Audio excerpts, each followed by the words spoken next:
থেকে অনেক দূরে কাঠমান্ডুর উপত্যকার উঁচুতে একটি প্রাচীন রীতিনীতি নিঃশ্বাস ফেলে। একটি শিশু 3-4 বছর বয়সী নির্বাচিত হয়। সে ভিট খোঁজে না, জনতা তাকে খোঁজে। মায়েরা শিশুদের তার জানালার কাছে তুলে নেয়। প্রবীণরা মাথা নত করে। প্রার্থনার মতো ফুল ঝরে পড়ে। সবাই অপেক্ষা করে দর্শনের জন্য। একটি আশীর্বাদ, একটি আশা। মানবতা একজন দেবসন্তানের সন্ধান করছে। সুন্দর, আন্তরিক, অসম্পূর্ণ। এপিফ্যানি কি অবাক করে তা প্রকাশ করে। মানবতা ঈশ্বরকে খুঁজছে না, কিন্তু ঈশ্বর তাঁর সন্তানদের খুঁজছে।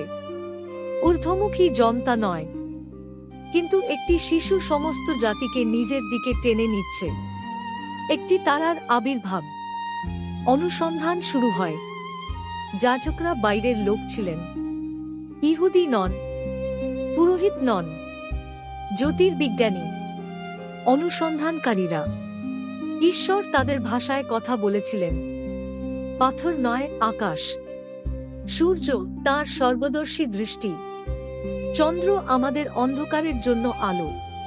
তারা তার মহিমা ফিসফিসানি করে। মহাসাগর অনন্ত ঘোষণা। পাহাড় শক্তিতে দাঁড়িয়ে। অনেকে নিদর্শনগুলিকে উপাসনা করে। ম্যাজিরা তাদের অনুসরণ করে চিহ্নের প্রভুর কাছে।